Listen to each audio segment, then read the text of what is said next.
تو وہ خلیفہ مرے جو توبہ کر رہا ہے۔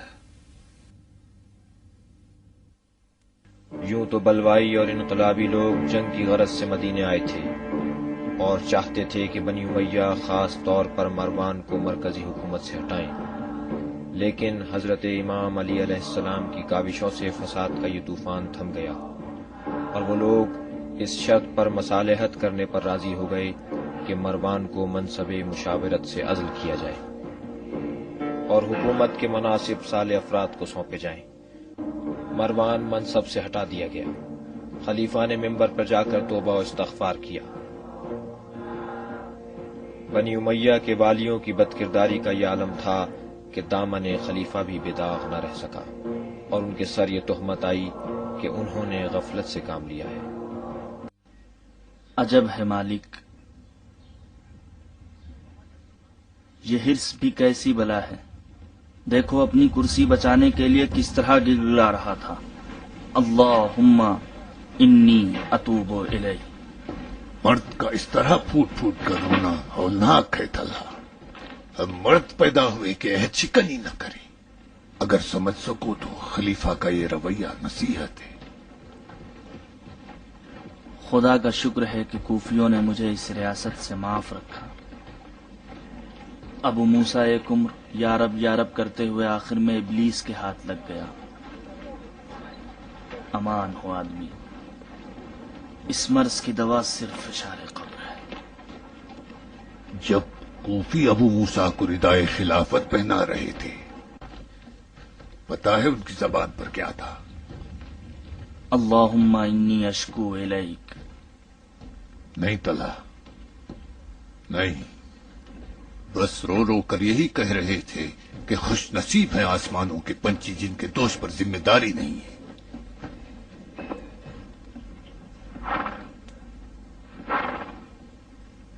اللہم اجعل عواقب امورنا خیرا۔ آمین۔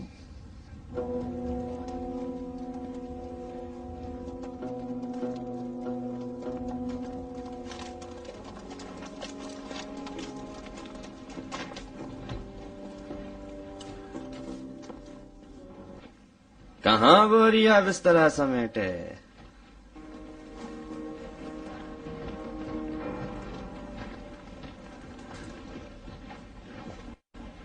ہر مسافر کو ایک دن جانا ہے، جس طرح ایک نہ ایک دن مرنا ہے۔ رنج سفر استغفار کی خاطر قابل برداشت، خاص کر کے توبہ کرنے والا خلیفہ ہو۔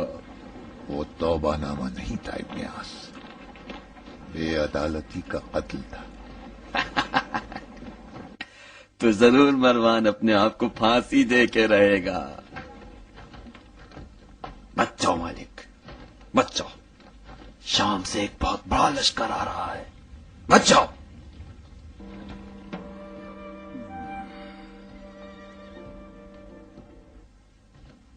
مجھے پتا تھا کہ یہ شخص مخلصانہ توبہ نہیں کر رہا تھا۔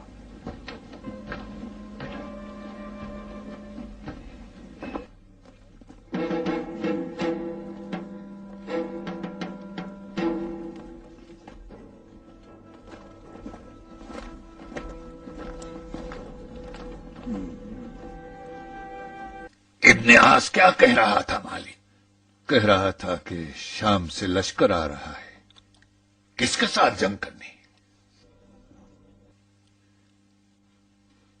شاید جنگ کے لیے نہ ہو، تم میر لشکر ہو مالک۔ اگر جنگ کرنا مقصد نہ ہو تو لشکر کیوں آئے گا؟ ہمارے ساتھ دھوکہ ہوا ہے، بڑا دھوکہ۔ دیکھ لیا تم نے، نہ وہ کبوتر جھوٹ تھا نہ وہ خط جعلی۔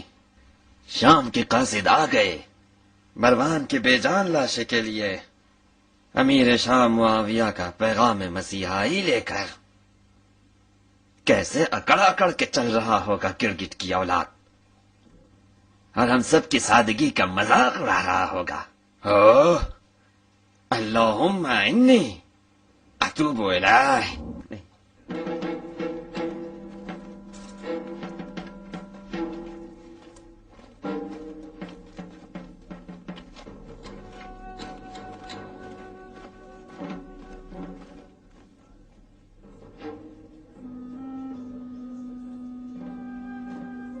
اللہ لعنت کرے تم پہ امر عاص، یہ کیسی آگ لگا دی؟ آگ لگانے تو تم چلے تھے مصر سے مدینے تک، بیچارے امر عاص کی کیا غلطی ہے؟ برا کیا جو تمہیں خطرے سے آگاہ کیا۔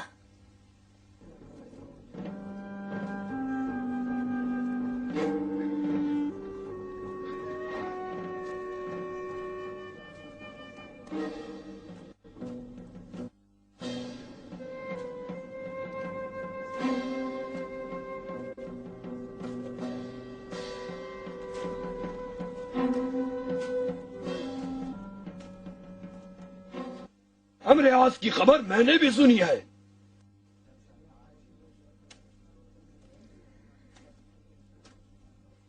جس چیز سے تم فکر مند ہو مجھے بھی اس کا خیال ہے، لیکن جو شخص تمہیں عیش شکنی اور خون خرابے پہ اکسا رہا ہے اس کا یقین مت کرو۔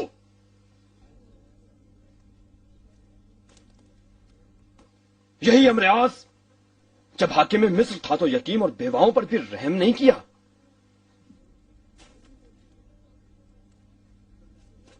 ہم اس لیے نہیں آئے ہیں کہ لشکر شام سے جنگ کریں۔ خلیفہ نے شام سے لشکر کیوں بلوایا ہے ہمیں اس سے مطلب نہیں ہے۔ ہم نے عہد کیا ہے، خلیفہ نے بھی وعدہ کیا ہے اور علی نے اس کی ضمانت لی ہے۔ ہم عہد نامے کے مطابق واپس جائیں گے۔ اگر خلیفہ نے وعدہ وفا کیا تو ٹھیک، اور اگر وفا نہ کیا تو ایسا لشکر لے کے آئیں گے کہ لشکر شام کی بھی کمر توڑ دے۔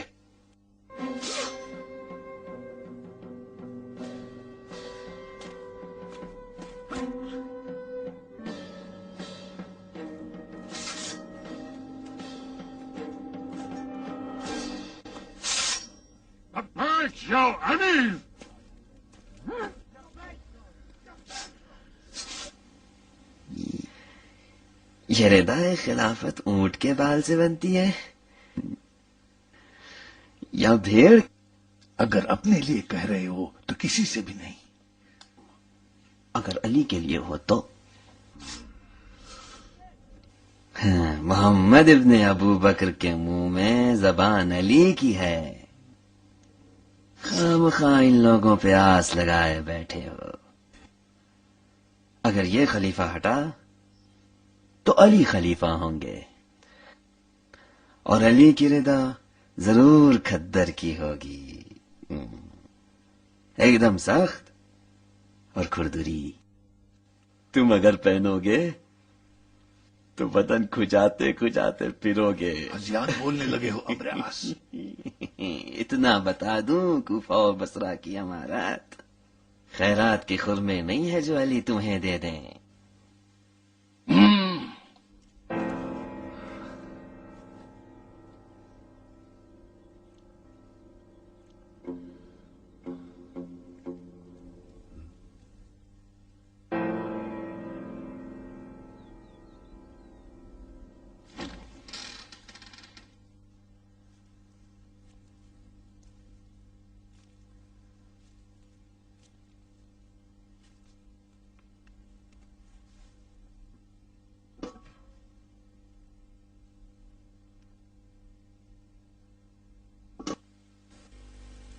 کھانا تمہاری پسند کا لائی ہوں، اٹھو مروان۔ معاویہ کی پکوان تو میری پکوان کی طرح بدمزہ نہیں ہے۔ لو پڑھ لو۔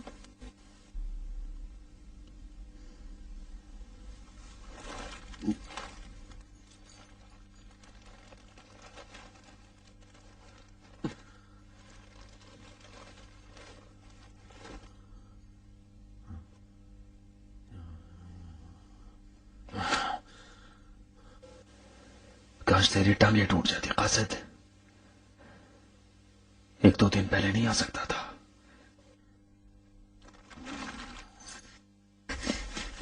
مروان، اگر تم نے خلیفہ کی توبہ شکنی کی۔ کون سا خلیفہ؟ وہ جو پردے کے پیچھے گڑ گڑا رہا ہے وہ زندہ لاش ہے۔ جس وقت خلیفہ نے ممبر پر بیٹھ کر توبہ کر لی وہ تبھی مر گیا تھا۔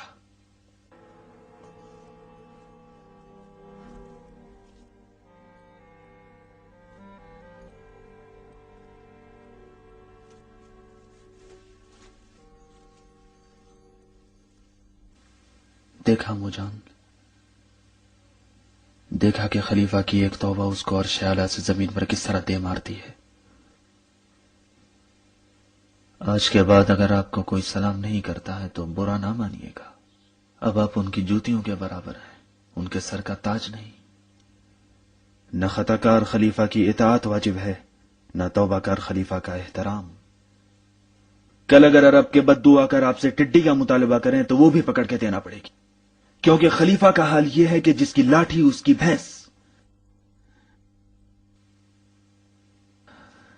کاش آپ نے کچھ دن اور صبر کر لیا ہوتا۔ لشکر شام کوئی خواب و خیال نہیں تھا، جس نے آپ کو خودکشی پر مجبور کیا وہ آپ کا رقیب ہے۔ جس دن ابن عوف نے علی کا ہاتھ تھام کر ان سے یہ عہد لیا کہ کتاب خدا، سنت رسول اور طریقت شیخین کے مطابق ان کی بیعت کریں، علی نے طریقت شیخین کو ٹھکرا دیا اور آپ نے مان لیا۔ یہی کینہ علی کے دل میں رہ گیا۔ آج اگر کفن پہنا کر مجھے بھی بلوائیوں کے درمیان بھیج دیتے، پہلے یثرب آپ کے مددگار ہوتے اور بلوائی شرمسار۔ خلیفہ مظلوم کہاں اور خلیفہ ظالم کہاں؟ علی نے سوچ سمجھ کر آپ کو اقرار ظلم پر مجبور کیا۔ کیا نہیں سوچا ہماری رسوائی میں علی کی آبرو ہے؟ اگر ہم ذلیل ہو گئے تو عزت علی کو ملے گی۔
کیا بات ہے؟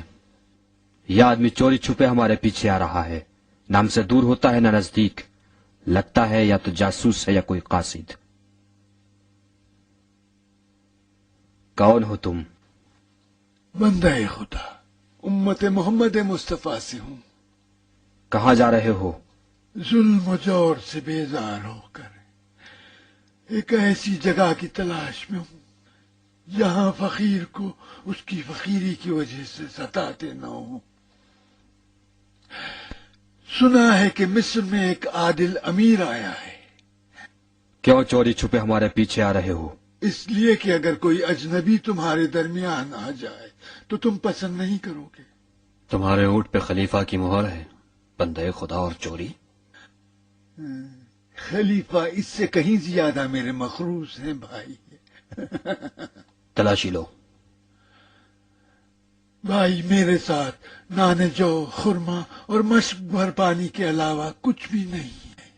ہاں اگر تمہاری کوئی چیز چوری ہو گئی ہو تو یاد رکھو میں اونٹ سے کم چوری نہیں کرتا۔ کچھ بھی نہیں ہے؟ کیسے نہیں ہے؟ نان، خرما اور پانی بیابان میں ایک عرب کے لیے کوئی کم نہیں ہے۔ مشک آپ کو بھی دیکھا ہے، پانی سے بھری ہے، الٹ تو پانی۔ میں تمہارے آگے ہاتھ جوڑتا ہوں بھائیو، رحم کرو، بے آب صحرا تپتے ہوئے جہنم میں ایک خطرہ مائے حیات بھی پھینکنا گناہ ہے، گناہ۔ تمہارا بھور پانی کا احترام نہیں جانتی، بے انصافی نہ کرو مومن، میری شہرک کو نہ کاٹو۔ گھبرانے کی بات نہیں، ہمارے ذخیرے میں بہت پانی ہے، تمہاری مشق کو پھر سے بھر دیں گے۔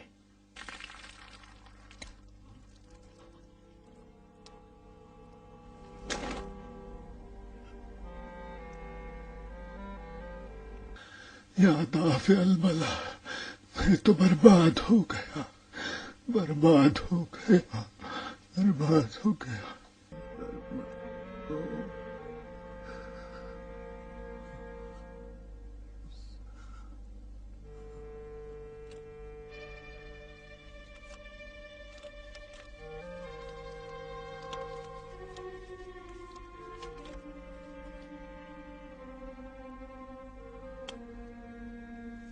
بتاؤ ملعون، بتاؤ یہ خط تم کو کس نے دیا؟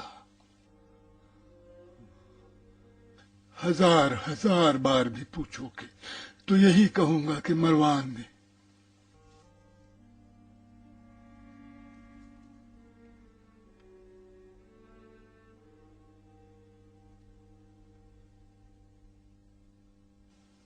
بندے خدا، اگر اس خط کی مہر وہی انگوٹھی ہے جو خلیفہ کے ہاتھ میں نشان خلافت ہوا کرتی ہے تو واہ مصیبت، پھر تو قیامت ہو کے رہے گی۔ میرے آقا، ان خامخواہ کے بپھرے ہوئے لوگوں سے تم ہی کچھ کہو۔ میں اپنے باپ کے باپ کی قبر سے بھی یہ مہر کہاں لا سکتا تھا؟ اونٹ خلیفہ کا اونٹ، اور میں قسمت کا مارا ان کا قاصد۔ تم نے کہا کہ اونٹ چرایا ہے، ظلم و جور سے بیزار ہوں، شاید دشمنی میں خود ہی گڑ لیا ہوگا۔ ہاں، میں نے کہا تھا کہ اونٹ چرایا ہے، ظلم و جور سے میں بیزار ہوں۔ تم لوگوں سے چھٹکارا حاصل کرنا تھا۔ اگر میں نے خط گڑھا ہوتا تمہارے اور خلیفہ کے درمیان دشمنی ڈالنے کے لیے تو کیوں تم لوگوں سے چھپا کر پانی کے مشق میں رکھتا، ایسی جگہ کہ فرشتے اور جن بھی سمجھ نہ پائیں۔ واللہ میرے اور مروان کے علاوہ مشق کی بات سے کوئی آگاہ نہ تھا۔ میں ابھی بھی سمجھ نہ سکا کہ محمد ابن ابو بکر کو کس طرح پتا چلا۔ تم ایک مرد ہو، بڑے آدمی کے بیٹے ہو، ایک عظیم انسان کے گھر کے پلے ہو، بتاؤ تمہیں کیسے پتا چلا کہ میں نے مشق میں خط چھپایا ہے؟ اگر کہو گے کہ غیب سے آواز آئی تو یہ جھوٹ ہے۔ تم محمد بن ابو بکر ہو، نہ محمد مصطفیٰ۔ دو ہی صورت ہو سکتی ہے، اگر خط خلیفہ نے لکھا ہو تو تعجب ہے کہ انہوں نے ہمارے قتل کا حکم دیا ہے، اور اگر مروان نے لکھا ہو تو پھر بھی خلیفہ غلطی پر ہیں، کیوں غفلت سے کام لیا؟ ہم نے بہت زخم کھائے ہیں، اب نہ ہم توبہ و استغفار کے دھوکے میں آئیں گے، نہ وعدہ و وعید کے۔ اب ہم لوگ خلیفہ کو ہٹائیں گے اور آپ کے ہاتھ پر بیعت کریں گے علی۔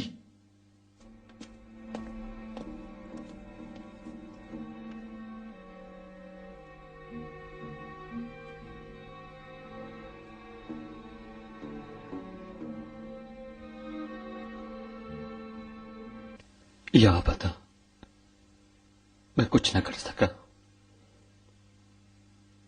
لاکھ کوشش کی کہ غیظ و غضب کی آگ کو بجھا سکوں، لیکن میرا جواب صرف تلوار سے دیا گیا۔ ہم نے کس لیے تلوار باندھی ہے؟ ہم نہیں آئے ہیں کہ خلیفہ کو توبہ پر مجبور کریں، ہم آئے ہیں کہ ظلم کو ختم کریں۔ تم لوگوں نے دیکھ لیا کہ خلیفہ نے اپنے عہد پر عمل نہیں کیا، علی کی ضمانت بھی نہ چل سکی۔ ایھا الناس، تمہارا امیر تمہیں دھوکہ دے رہا ہے، سورج کو دیکھ کر دن کا انکار کر رہا ہے۔ خلیفہ عہد شکن کا یہ ادعا ہے کہ ردائے خلافت خدا نے مجھے پہنائی ہے، میں اپنے ہاتھوں سے نہیں اتاروں گا۔ ہم کہتے ہیں اگر ابن عوف نے شرعی ذمہ داری کے تحت یہ ردائے خلافت خلیفہ کو پہنائی ہے تو ہم بھی شرعی ذمہ داری کے تحت ردائے خلافت کو خلیفہ کے جسم سے اتار لیں گے۔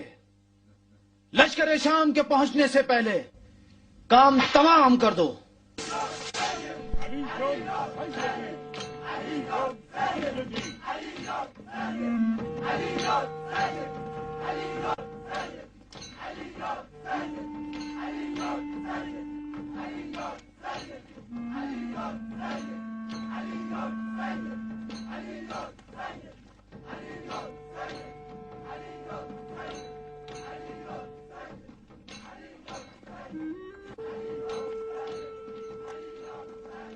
وردان، ابھی بھی قطام سے شادی کرنا چاہتے ہو؟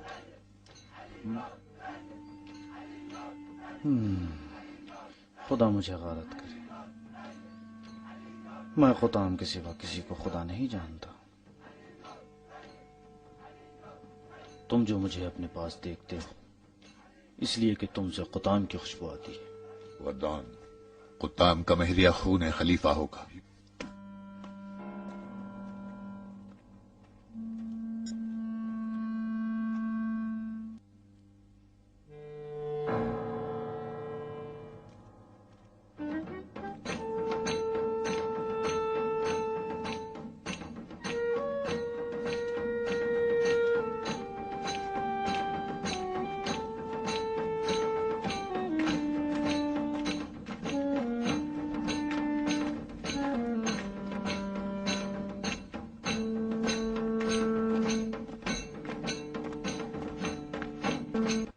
مہر خلیفہ کی، اونٹ خلیفہ کا، قاصد بھی خلیفہ کا۔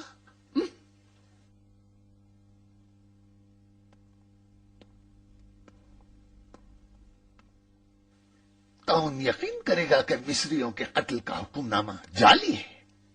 کیا خلیفہ کے قاصد کو خریدا نہیں جا سکتا؟ کیا ان کے اونٹ کو چرایا نہیں جا سکتا؟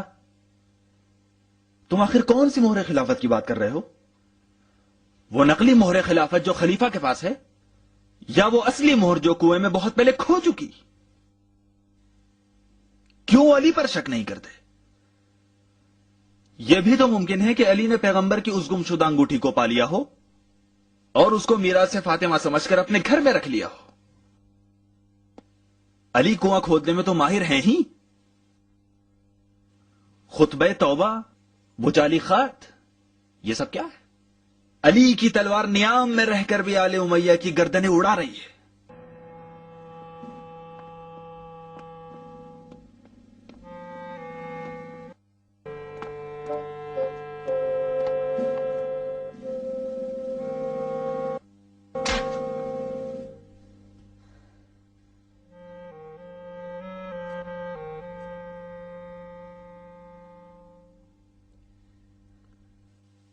دھوکہ، ہمیشہ دھوکہ۔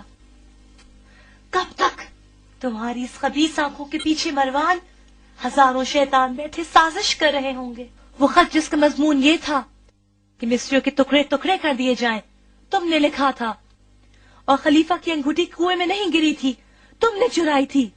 میں اپنے آپ پہ کرتی رہی، زبان پہ نہ لائی تاکہ تم خوش رہو۔ مروان، کاش تم میری زندگی میں ہی نہیں آئے ہوتے۔